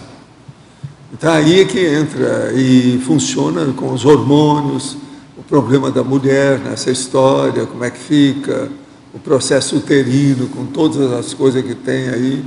Não é fácil. Por exemplo, um caso desse, às vezes é bom perguntar se a mulher, por exemplo, ela vomitou muito numa certa época do início da gravidez, para ver a compatibilidade ou incompatibilidade das energias dela com a energia daquela consciência que está ressomando. Isso tudo tem que ver. Professor, no dicionário, no adendo, que o senhor falasse ali da frase: o caráter forte da consim atua muito próximo da obtusidade. Assim nasce o racismo entre os seres humanos. Tem como o senhor expandir um pouco essa questão do caráter com a obtusidade? O problema todo é o seguinte: você vai notar que uma pessoa, por exemplo, se ela é muito fechada, obtusa em matéria de pensamento, ela é um pouco embrutecida. A manifestação, ela dá mais valor para o bispo do que para a cabeça. É aquilo que a gente fala, que é uma pessoa que ela tem 3 cabeças superiores. É uma no meio e 2 são os bispos. Então, aquele bispo menor e tal. Isso tudo é uma pessoa que ainda é embrutecida. Ela é muito ainda chimpanzé, gorila, você está entendendo? É aquilo que nós chamamos de primata. Agora, querendo ou não, essas coisas são óbvias. É só você ver as fotos que eles aparecem com os meliantes e criminosos que o Datena mostra todo dia lá. De vez em quando aparece um, você vê direitinho aquela face, como eles chamavam, que era o faces ou faces, lombrosiana, que é do Lombroso, que andou estudando isso, mas ele estudou exageradamente. Então, por exemplo, uma pessoa de queixo quadrado, ele achava que era criminoso. Não é assim, entendeu? Tem que ir com calma. Mas agora, por exemplo, aquela pessoa que chega e você, só de olhar para ela, você tem medo de chegar perto dela. A foto te assusta. Não tem gente assim? Então, esses é porque a ferocidade ainda está muito forte dentro daquele micro-universo consciencial. E aquilo se manifesta pela a forma, a aparência, o semblante, a fisionomia. Isso é inevitável. Então, agora, não dá para descartar a fisionomia. Realmente, você examinando bem, certas fisionomias e semblante mostram certas coisas do caráter da pessoa. Isso é batata. Não adianta tirar o corpo fora, o povo quer tirar aí, mas não adianta. É um fato. Então, esse caráter forte que o senhor coloca aqui, professor, não é da pessoa que tem a decisão, que ela... Não. Agora, aqui, o que eu estou falando é o seguinte: o caráter é o nível cosmoético do temperamento da pessoa. Isso. Então, isso aí pode ser uma coisa mais suave ou não, depende do que é. Mas agora, tem que vir a paragenética dela e dominar a genética da família, porque às vezes a genética da família é diferente da dela. Então, é difícil a pessoa mostrar como é que ela é. Ela tem que casar uma manifestação com a outra. Agora, o caráter forte da consim atua muito próximo da obtusidade. Então, por exemplo, essas pessoas são muito bravas demais. Entende? Elas acabam fazendo besteira de vez em quando. Há uma obtusidade, ela é fechada, ela não raciocina. Por quê? A tendência dessa pessoa, ela fica, por exemplo, raivosa de uma hora para outra. Dá uma crise de ira, de ojeriza na pessoa. Aquilo é um raptus, ele chama até raptus. É quando a pessoa perdeu a noção da situação, como se ela estivesse desorientada em segundos. Você está entendendo? É o raptus. Então, uma pessoa dessa, ela tem uma personalidade forte, mas obtusa. Então, toda personalidade que é muito forte, precisa da pessoa estudar o mental soma para amenizar a manifestação de bicho que ela tem, para aquilo ficar no meio termo. Então, todo mundo que eu encontro, que é grandão, sabe, e às vezes tem a voz em tom baixo, aquele negócio, uau, uau, uau, tal, e grandão, eu falo assim, é bom você mexer um pouco com escrever, ler bastante, escrever uns artigos, para a pessoa amenizar o problema vamos dizer, aquele processo que o povo gosta de falar, bestial da aparência da pessoa, que é a bestialidade, é a besta humana, eles chamam de fera humana. Às vezes é isso. Então aquele cara, tudo alterado. E agora você vai ver, às vezes tem aquele tipo que eu estava falando aí, esse aí então ainda pior ainda, que é o suprarrenálico negativo. Por exemplo, eu já vi cara, lá nas praias lá de Ipanema, por exemplo, desse jeito. O cara chegava a brigar com todo mundo tinha medo dele. Mas agora é um monstro. Ele chegava aquele negócio. 1 metro de largura por 2 de altura, né? Então, e outra coisa, geralmente eles são hipertricóticos, são macroesplânicos, entende? Uma mão enorme, um pezão tipo 60, sapato 60, você está entendendo? Então é um perigo um cara desse aí. E outra coisa, são essas pessoas que pega assim, vai abrir uma porta, quebra tudo na mão dele. Ele não tem noção do nível do processo, da força que ele tem. Agora, o pior disso é quando é mulher. Eu já vi mulher assim, desse jeito, e que tinha uma pensão. Mas dava muito prejuízo nas coisas todas que ela fazia. Na cozinha, nas portas, nas coisas todas, era forte demais. Então, uma vez me chamaram para ver, porque eles achavam que era espírito que estava fazendo aquilo. Eu disse, não, é espírito sim, é o seu espírito. Então, fui mostrar para ela o que era a situação toda. A mulher pegava na sua mão, quase quebrava a sua mão, só de cumprimentar você. Mulher. Agora, ela era quadrada, né? Uma baleia, né? Aquele negócio enorme, muito bem arrumada, tudo, 100%, não tinha excesso, não. Era grande mesmo. Quer dizer, uma baleia bem arrumadinha. Isso daí é pior porque a mulher não controla tanto as emoções daí, é mais... Não, não era isso, ela tinha que dominar o processo. Agora, veja, a hora que me chamaram, eu não vi. Então, eu queria saber quem era o marido dela. Que eu queria saber como é que era assim. Essa dona deve mandar no marido, até no sonho, no pensamento dele, ela deve mandar. Aí apareceu um cara, mas o cara era ótimo. Foi o cara que teve a ideia de me chamar para ver o que ia fazer com a mulher. Era inteligente. Eu já estava com problema. Então eu falei, não, ele é muito inteligente, então ele deve sair bem com ela. Agora, ó, no fim, ela até andou acertando as coisas todas. Eu falei com ela porque ela era o seguinte, ela centralizava tudo na mão dela. Eu falei assim, não, você tem que arranjar agora umas pessoas para te ajudar. Eu falei com ela e com o marido. Dá um jeito para a pensão melhorar, porque senão não dá. O marido já está preocupado porque está tendo muito prejuízo das coisas, tudo com ela. Entende? Mas era até boa na cozinha, a comida era boa, o povo não reclamava disso. O senhor viu se as pessoas têm essa característica, têm a tendência a ser ectoplastas?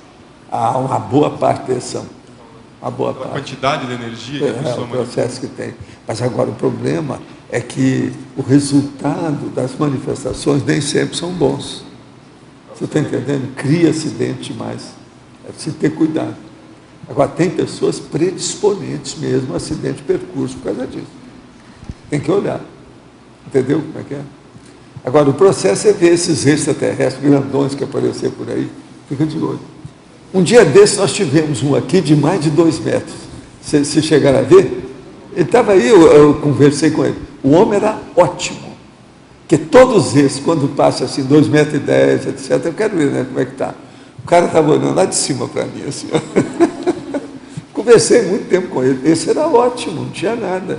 Falei assim, como é que você faz com as portas? Não, isso aí dá trabalho, né, doutor? Ele falou, não, isso aí dá trabalho. Esse negócio de porta... Ele tinha mais de 2 metros de altura. Vocês não viram esse homem, não? Ele esteve na tertúlia um pouco. É que a hora que o cara senta, né? Ele faz assim, não aparece. Ninguém sabe o tamanho. Eu tinha 2 metros e tanto de altura. Agora, ele estava um pouquinho emborcado. Eu falei com ele, ó, você tem que dar um jeito, porque senão, se você chegar na minha idade, o seu nariz vai encontrar no sapato. Tem que dar um jeito, porque ele está começando, né? Que às vezes encolhe, você está entendendo? Por causa da altura, ele não fica investigado, ele dobra. Não precisa de ver. Professor.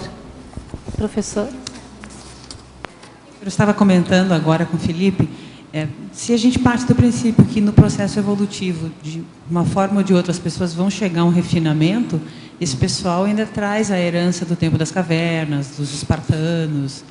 Então, é um processo que todos, de alguma forma, vão é passar. preciso de ver, porque se uma pessoa é grandona desse jeito, exageradamente grande, no soma, se ela tem parapsiquismo, isso já atenua. É preciso de ver por quê, a reação que tem. Nem sempre o negócio é muito negativo assim, não. Pelo contrário, pode ser positivo. Tem que examinar aquele caso específico, como sempre eu falo aqui. Tá, beleza. Obrigada. do lóbulo frontal e do frontochakra, né? Faz um tempo atrás, em Barcelona, eu estava... Acho que o problema de alergia e tal, eu fiz uma série de tomografia computadorizada e tal. E o único que o médico me falou assim, é que o único que eu encontrei é que tu tens o lóbulo frontal maior do que o normal. Aí eu perguntei, mas isso o que significa? Ele falou, não, pode ter mais... Ele falou em espanhol, né? Pesadez e dolores e dor de cabeça. Mas eu não tenho nem pesadez nem dor de cabeça. Isso de ter o lóbulo frontal maior do que o normal, isso pode ser alguma coisa para facilitar o parapsiquismo? Mas o que é anormal? Me conta o que é maior. Ele disse para mim que o meu lóbulo frontal era maior do que o normal, que era a única anomalia que ele tinha encontrado. Não, aí mostra o processo de parapsiquismo. É a clarividência. Mas isso para me facilitar a clarividência? Alguma coisa, é preciso saber se facilita ou se cria problema para você. Porque eu não tenho Uma outra coisa, você nunca teve acidente nenhum que batesse a cabeça, né? Não. Pois é. Não. Agora, você tinha uma coisa, você sempre foi muito sensível às coisas. Sim. Chorava à toa, Sim. eu lembro daquilo. Sim.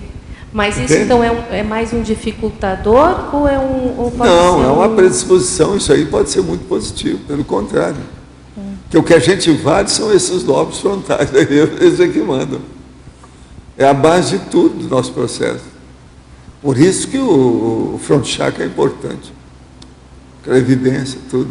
Por isso que a gente fez o laboratório lá, uma pessoa juntar com a outra, aí, que é o complementário, para ver como é que é. Tá bom.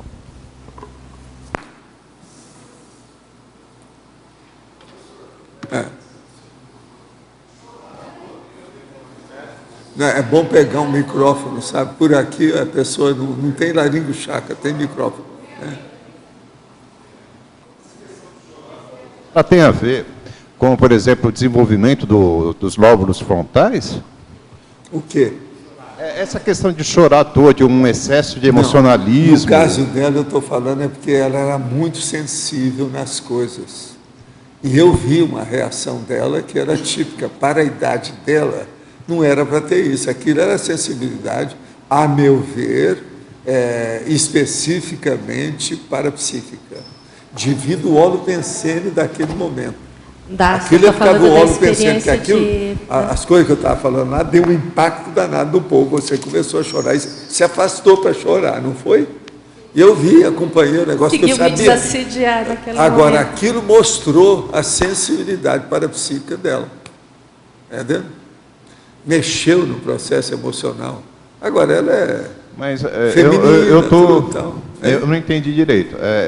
Se você tiver vamos dizer assim, um desenvolvimento psicossomático, alguma coisa nesse sentido, um pouco... Não, é preciso examinar o caso. Às vezes tem relação com o processo parapsíquico, tem que ver com calma. Que é o caso, por exemplo, que eu já falei, Chico Xavier, examina só o macrossoma dele. Ele era macroesplâncnico. Tudo dele caminhava para isso, então é a suprarrenal. Entende? Aquelas grandes em cima dos rins. Então aquilo dava alteração nele. Ele era macroesplâncnico, todas as vísceras e órgão enorme, grandão. Ele era retaco, mais baixo, carregadão. E outra coisa, hipertricótico. Ele tinha mais pelo do que eu. Era um macaco. Você está entendendo? Agora, isso é a constituição somática suprarrenálica. Agora, ele tinha macrossoma a partir disso. Por isso que eu tinha cantado a pedra. Você vai durar muito tempo, você deve fazer isso, isso, isso. Ele fez a maior parte de tudo que eu falei para ele. Só uma coisa ele não fez, que foi o negócio. Falei assim, não fica colecionando besteira de coisa de menina e de mulher, porque ele tinha uma tendência para isso. Então, não fica com isso. Mas ele, quando ele morreu, ele falou que tinha uma coleção lá. Eles têm uma coleção de boina dele. Isso ele não percebeu.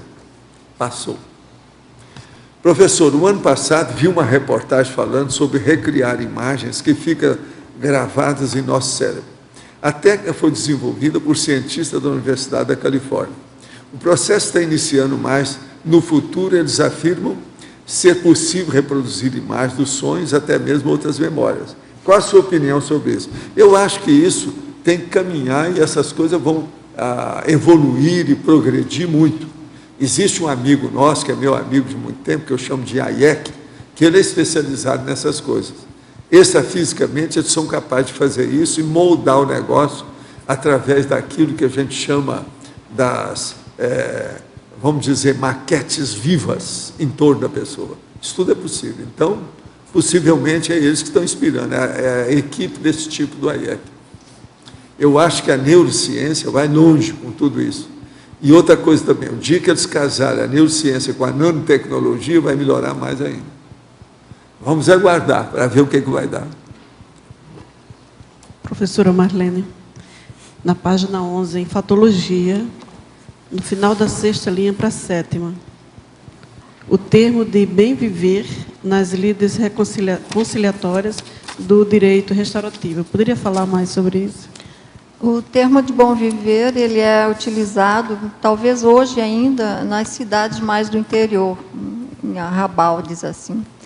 Eu trabalhei 18 anos em delegacias de polícia e nós utilizávamos esse termo para acertar a convivência, às vezes, de casais que brigavam muito.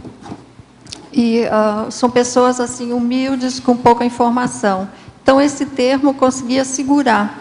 Às vezes, o marido que bebia muito, chegava à noite em casa, batia na mulher e nos filhos, às vezes esfaqueava. Então, era uma forma de conciliar as coisas. Ou como o marido tinha medo de ficar preso, então esse termo de bom viver segurava ele. Aí o delegado arquivava lá na delegacia e dizia, né, que, olha, se você sair do caminho de novo, nós vamos prender você e vamos abrir um processo. E isso ajudava. Para a mulher, não era interessante se separar, porque ela tinha filhos para criar, não tinha emprego, né, os filhos pequenos. E a convivência era difícil, mas ela ia aguentar por causa dos filhos. Então, esse é o termo que a gente utilizava muito nessas condições. Porque abrir o processo para ele prender não ia trazer benefício para ninguém, só ia prejudicar mais ainda. Então, o termo de bom viver era muito utilizado. Oi, Marlene, aqui no B. Oi. Página 11, patologia, linha 3, de baixo para cima. As mudanças de cenários existenciais contribuindo para o aprimoramento da holoconvivialidade. Podia explicar um pouquinho isso, por favor? Então, a mudança de cenários, qualquer cenário, ele vai fazer com que você repense algumas situações suas. Seja onde a gente estiver, a gente vai analisar o ambiente e vai verificar o que tem, o que não tem, o que falta, às vezes a crítica mental que a gente vai executar. No nosso caso aqui, a mudança melhor de cenário que nós promovemos foi a vinda aqui para Foz do Iguaçu. Foi uma mudança de cenário muito inteligente, na minha percepção, e que a cada dia nós estamos construindo ele, fazendo com que ele fique melhor. Então, digamos assim, cada um contribuiu com um pouco para que ele se tornasse melhor. É lógico que depende do epicentro consciencial, né, que está promovendo isso. Mas cada um tem a sua parcela de contribuição. No caso da pessoa que vai para um ambiente menor, um holopensene menor, mais difícil, ela logo vai perceber a diferença. Então, isso vai fazer com que ela crie sinapses com relação ao parapsiquismo de leitura de ambientes. Ela vai perceber imediatamente a diferença desses ambientes, tanto para maior quanto para menor. 13. Em maniologia, a mania de descartar consciências antagônicas, que isso passamos bastante. Pois é, às vezes a pessoa discorda das ideias da outra pessoa e, em vez de pensar nas ideias, ele elimina a pessoa. Diz, não, você está arriscada do meu círculo de amizades. E descarta mesmo, não fala mais com ela, não quer mais ver, nada. Desvia até o caminho quando encontra aquela pessoa. Então, essa não é uma boa medida, né? O ideal é verificar em que ponto, né, você pode acessar aquela consciência e trabalhar essa questão, né? Às vezes o caso é com a gente, né? A gente tem dificuldade com a outra pessoa, não é outra pessoa que tem com a gente. Então, a autoanálise, verificar o que está acontecendo e utilizar algumas técnicas, né? Tem a técnica do elogio, tem a técnica do trafor, que a gente pode utilizar, acessar aquela consciência, atualizar os nossos arquivos em relação a ela, né? Porque às vezes a imagem que nós temos dela é de vidas passadas, não é a atual. E um mimo energético, né? Muito bem colocado. E a gente estreitar aí os laços de amizade. Marlene, na página 13, em Crescendologia, queria que você falasse ali sobre o crescendo autopacificação, pacificação de ambientes. À medida que nós promovemos a autopacificação, nos ambientes que nós vamos interagir, nós também podemos promover essa pacificação dos ambientes, né? Acalmando tudo, organizando, porque se o nosso pensamento está organizado, inevitavelmente as energias também são exteriorizadas de forma organizada, né? Pacíficas, assistenciais. E você vê que as plantas ajudam nesse processo? Como é que é dentro da tua experiência aí? Com certeza, as plantas, elas fazem parte da minha vida desde criança, né? Desde o útero. E não dá mais para abrir mão dessa condição, né? Atuar, trabalhar, cuidar, nem animais, nada, né? Então, a energia que vem das plantas, ela é muito útil, ela me mantém de pé, né? Faz com que eu consiga caminhar. E a intensidade também das energias, a gente vê muito pouca gente nesse fitolaboratório fazendo pesquisa, ou então nos jardins do CIAEC. Então, a gente faz o convite para que as pessoas interajam mais com a natureza, para perceber essa diferença dos padrões de energias. Nós temos energias das águas, das plantas, tem animais aqui. Então, de flores, né, plantas silvestres, verificar a diferença que tem entre uma e outra.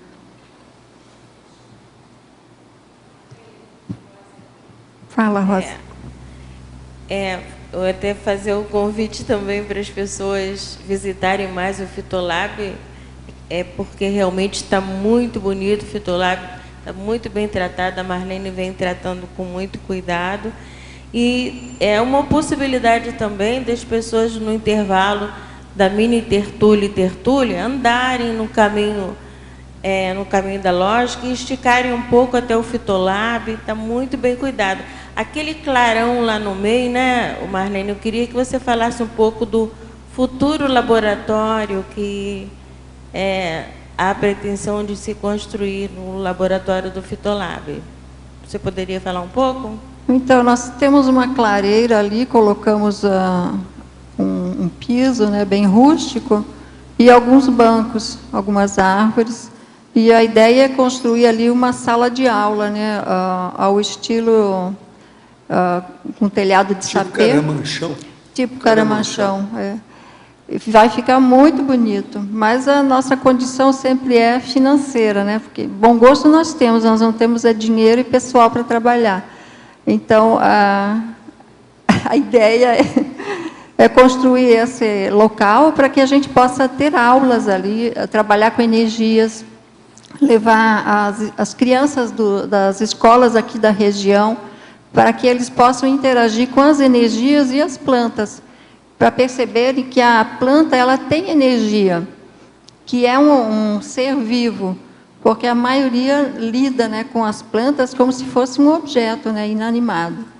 E a condição ali ela está muito favorável agora, porque quando eu cheguei aqui em Foz e comecei a trabalhar, aquela área ali tinha um padrão de energias bem negativo, né, o lado esquerdo ali do holociclo.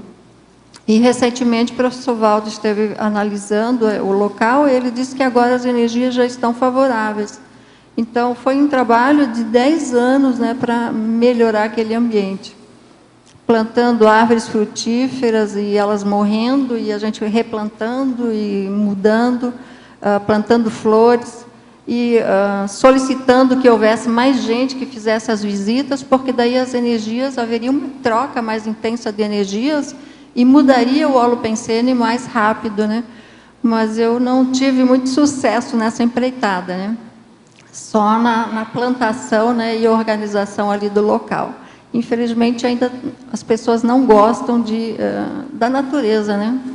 Porque não participam.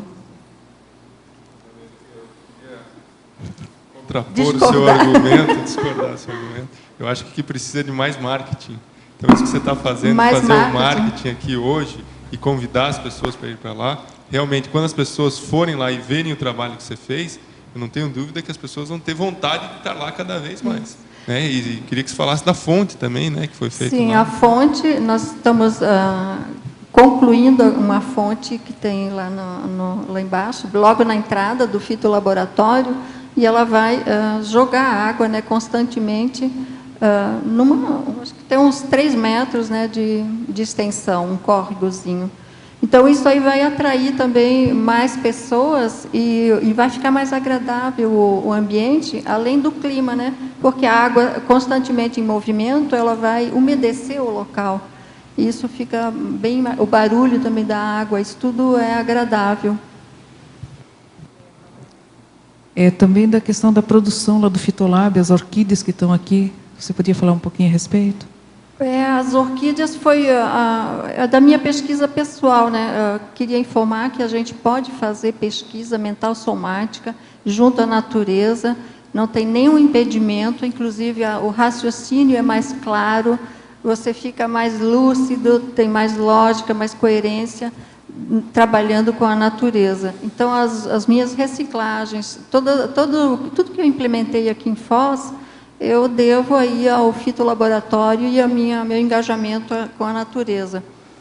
As orquídeas foi um experimento que eu realizei porque eu sempre achava que a orquídea era uma coisa assim muito delicada e complicada de se lidar. E aí eu verifiquei que não, que é uma coisa muito simples, a orquídea ela tem uma resistência muito grande, ela sofre impactos e ela resiste. Então, ela é parecida comigo. Ela vai resistindo, embora haja críticas e tudo, ela vai em frente. E a gente começou a colocar as orquídeas nas árvores, aí o professor Valdo tinha solicitado que se fizesse um caminho, né, de orquídeas até o discernimento, mas como tem poucas árvores, né, adequadas a isso, então a gente colocou aqui nos engazeiros aqui na frente. Então vai fazer 3 anos que tem essas orquídeas, algumas já estão florescendo, e a gente quer estender isso para todas as árvores que for possível, né? Até teve um movimento aí de muitas pessoas ajudarem, a gente fez mutirão. Colocamos também na Via Florestalis, muito poucas resistiram, né? A gente não pôde fazer a reposição, faltou voluntários para ajudarem. E as orquídeas eu fiz a muda na terra, né? Arrumava um local, cortava ela no miolo, na parte onde tinha o olho, e enterrava. E fui muito criticada. E aí eu disse, olha, é uma experiência e vamos ver o que dá. E o resultado foi que mais de 99% das orquídeas, todas elas brotaram, mesmo trabalhando contra a natureza dela. E isso eu faço até hoje ainda. Eu coloco na terra, ela brota, e daí a gente pega aquele broto e coloca na árvore. Quando não temos esse tipo de muda, a gente pega direto da árvore, corta ela e já aplica com a meia calça, né, cortada, para fixar ela na árvore. Então, a pesquisa que eu implementei, ela deu resultado, o resultado foi favorável em todas as vezes. Se há a morte, né, da orquídea, ela um percentual, ele é mínimo, né, dentro da amostragem, ele é mínimo e que a gente ainda pode manter esse mesmo modelo. Outras orquídeas a gente comprou, né, nas floriculturas aí da cidade, e algumas de chão, outras de árvore, então a gente sempre procura manter no caminho aqui alguma orquídea florida, né, que esteja florescendo. Isso enfeita muito o jardim, porque a pessoa ela até se torna mais, digamos assim, mais delicada, mais calma, mais tranquila, se ela está num ambiente agradável que tenha flores, não só o verde.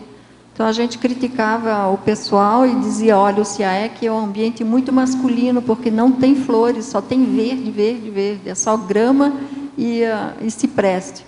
Então, a gente começou a colocar flores, né, florir um pouco mais o ambiente. E outra coisa também, a mulher, ela também se torna mais delicada. Eu que tenho esse temperamento alemão, ela começa a ficar mais delicada, né, mais... Realmente.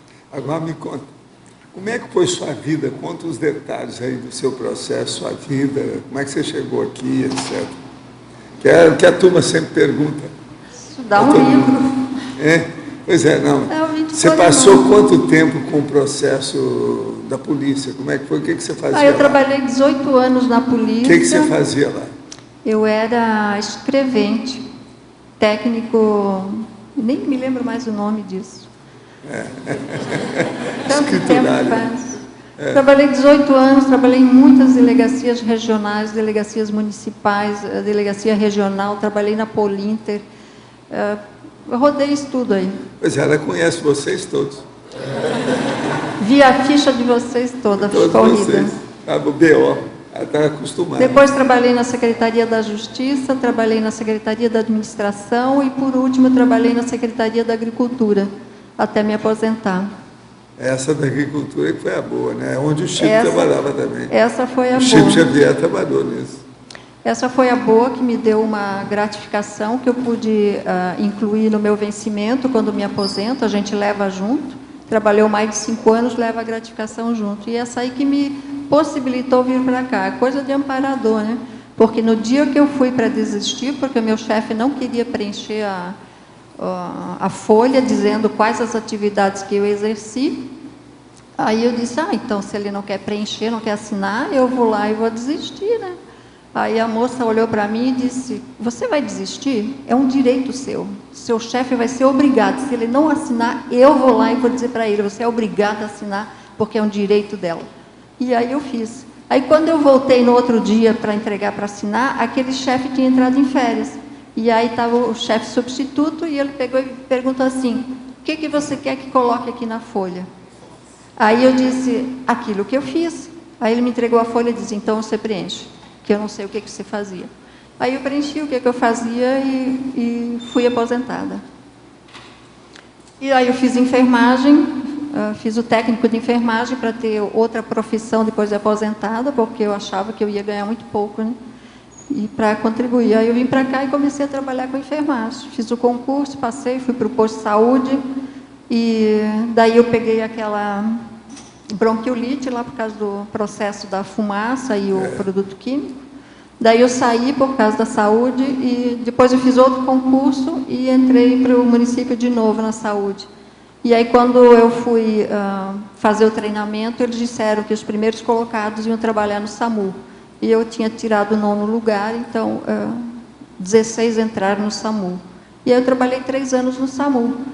Como eu já estava com a minha saúde um pouco periclitante, né? Aí eu me propus a trabalhar 3 anos, que era como é que a gente diz aquele prazo? Estágio probatório de 3 anos, que eu ia concluir para poder me aposentar depois. E eu consegui vencer isso aí, concluí 3 anos e agora estou de licença de saúde. E é isso. E junto da natureza agora, está bem melhor, né? Nossa, junto da natureza, agora essa energia me ajuda, né? Eu posso andar para lá e para cá, porque só o deslocamento para cima e para baixo, para mim é complicado, né? Por causa do joelho. Mas estou conseguindo. Mas é que você não pode também parar, né? Sim, se eu parar, eu vou enferrujar completamente. Como diz o povo, você vai ficar entrevada. É, igual carro parado. E pelo meu temperamento, eu vou enlouquecer o resto da família que está lá em casa, né? Porque... Professor, ela falando de polícia aí, parece que os gaúchos estão dando exemplo para o Brasil aí, condenando aquele pessoal da boate lá, você viu? Vai rodar prefeito, comandante da polícia, 18 pessoas. comandante dos bombeiros. Até o prefeito. Prefeito, bombeiro. Mas isso é a realidade. Porque já teve Batomuxo da vida, já teve o prédio, já teve um monte de coisa. Agora só faltava essa aqui, né? 200 e poucas pessoas. Parece que vai dessa vez, não sei, né? Vamos ver. Vamos ver, né? Eu queria colocar alguma coisa, ninguém perguntou, era sobre esse lado aqui da... A outra. Na enumerologia, segunda parte, o pacifismo em vez da guerra, a serenidade em vez da exasperação, a amizade em vez da aversão, a benignidade em vez da malquerença, o acordo em vez da divergência, a coexistência harmônica em vez do conflito, o fraternismo em vez da indiferença, a reconciliação em vez de discórdia. E aí falar que hoje é um dia de bandeira branca hasteada para todos os grupos e etnias intra e extrafísicos. Já que nós vivemos aqui na Tríplice Fronteira, né, com muitas etnias, então está aí a nossa bandeira branca. Bandeira branca, amor. Existe isso. O camarada que fez essa composição era amigo do Garcia, meu amigo. A gente conheceu ele. Bandeira branca. Uma grande personalidade, grande pessoa. Mas olha, nós esperamos mais 200 verbetes da sua parte. Você pode falar um verbete para cada flor que tem no CR. Tá bom. Tá bom? Contamos com você. Nossos comerciais. Obrigada. As pontuações da tertúlia de hoje foram 55 assinaturas no livro de presença, 26 perguntas presenciais e 16 perguntas respondidas online. Hoje temos 5 recados. O Watson, palestra online IAC, Elizabeth, bolsões holopensênicos, Alba, CIP, abril 2013, Rose, 10 anos de dinâmica parapsíquica, Jaime, segundo Congresso Internacional de Intermissivistas. Olá, boa tarde a todos. Estou aqui em nome da IAC para convidar a todos aqueles que estão nesse momento assistindo à tertúlia, que têm vontade de apresentar a projeciologia, a conscienciologia para os seus parentes, amigos e aqueles que ainda não conhecem, que amanhã, às 14h30, começará uma palestra online dada pela IAC Portugal, com os professores André Chataloff e a professora Alicia Pinheiro. Essa palestra é uma palestra introdutória sobre a ciência, a conscienciologia e projeciologia, e estão todos convidados, vocês podem assistir diretamente na sua casa, pelo computador. É só acessar ou mandar um e-mail para a gente no brasil@iacworld, que nós estaremos fornecendo o endereço e a senha para poder assistir a palestra. Então eu convido a todos, enviem um e-mail, brasil@iacworld, e que nós estaremos então mandando a senha para que vocês possam assistir, interagir, fazer perguntas e apresentar aqueles amigos e parentes que ainda não conhecem essa ciência. Obrigado a todos. Boa tarde a todos.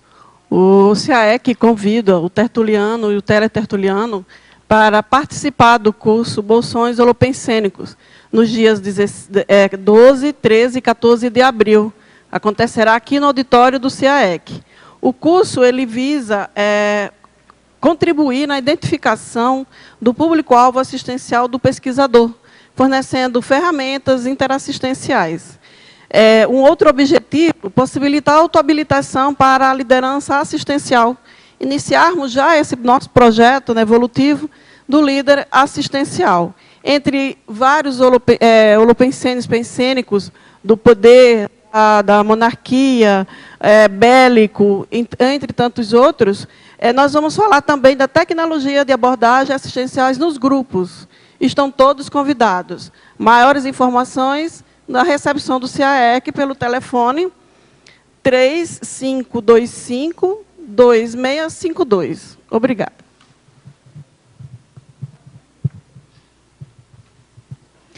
Olá, boa tarde a todos. O IPC, Instituto Internacional de Projeciologia e Conscienciologia, convida a todos para o curso CIP, que é o curso integrado de Projeciologia, que vai acontecer no dia 1º de abril agora. É um curso real. Então, vai durar até dia 10 de junho, e serão 4 professores, e nós convidamos também as pessoas que estão presentes para falar com os amigos, porque estou vendo aqui que no tertuliário tem bastante gente que já fez o curso. Mas sempre tem algum amigo, algum parente que tem se interessado pela conscienciologia e que talvez esteja procurando saber mais sobre projeciologia e conscienciologia no atual momento. As informações vocês conseguem no site, no www.ipc.org.br, ou então na sede do IPC aqui no Discernimento. As dinâmicas parapsíquicas do CAEC estão completando 10 anos. E essa comemoração ela vai acontecer a partir agora de segunda-feira. Então, nós teremos de segunda até domingo de todas as dinâmicas do CAEC com entrada gratuita, aquelas que têm visitação. Então, se você tem interesse em conhecer as dinâmicas, não conhece ainda, ou quer aprofundar, quer selecionar qual aquela que tem mais afinidade, é só entrar em contato com a recepção do CAEC, fazer a sua inscrição, e você pode participar, então, de graça, né? Essa semana toda, de segunda até domingo. E no domingo a gente vai ter aqui um bolo comemorativo pela primeira década das dinâmicas parapsíquicas. Participem. Obrigada. Boa tarde. Priorizando a holoconvivialidade pacífica, né, o campus do CAEC e a Apex convidam todos para o 2º Congresso Internacional de Intermissivistas, que se realizará nos dias 12, 13 e 14 de julho, no Discernimento, em Foz do Iguaçu. O curso contará com 13 congressistas e um campo bioenergético. Nesse evento, teremos a oportunidade de transmitir via EAD, no qual você pode participar, teletertuliano, à distância pela internet. Inscrições e maiores informações na recepção do CAEC, no telefone, ou no telefone DDD 45 3525 2652. Obrigado. O verbete da manhã é Pensenidade Libertadora, especialidade Evoluciologia, autor professor Leonardo Carvalho. Obrigada, boa tarde a todos.